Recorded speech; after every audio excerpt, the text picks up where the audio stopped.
Sir ଦେଖନ୍ତୁ ତ ଛୁଆମାନେ ଆଉ କେହି ପାଠଶାଠ ପଢ଼ୁନାହାନ୍ତି, ଖାଲି କହୁଛନ୍ତି ଆମେ ନାଚିମୁ। ପଚାରିଲା ବେଳକୁ କହୁଛନ୍ତି ଆମର ଆନୁଆଲ୍ ଫଙ୍କସନ୍ ଅଛି। କି ଆନୁଆଲ୍ ଫଙ୍କସନ୍?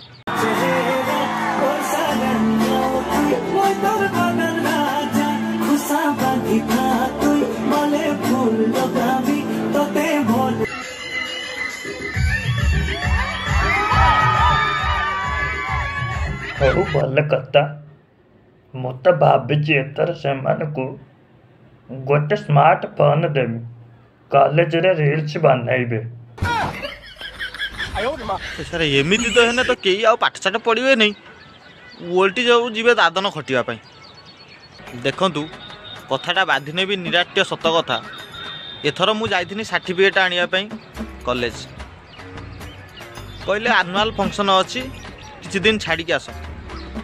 ମୁଁ ପୁଣି 5-10 ଦିନ ପରେ ଗଲି, ଆନୁଆଲ୍ ଫଙ୍କସନ୍ ଚାଲିଛି, ନାଚ ଗୀତ ହେଉଛି। ଆଉ ତ କଲେଜରୁ ଆଉ ସେ ସାର୍ଟିଫିକେଟ୍ ଆଣି ହେଲାନି, ମୁଁ ମୋର ପଳେଇ ଆଇନି। ଆଜି ପର୍ଯ୍ୟନ୍ତ ବି ସେ ସାର୍ଟିଫିକେଟ୍ ଆଣିନି।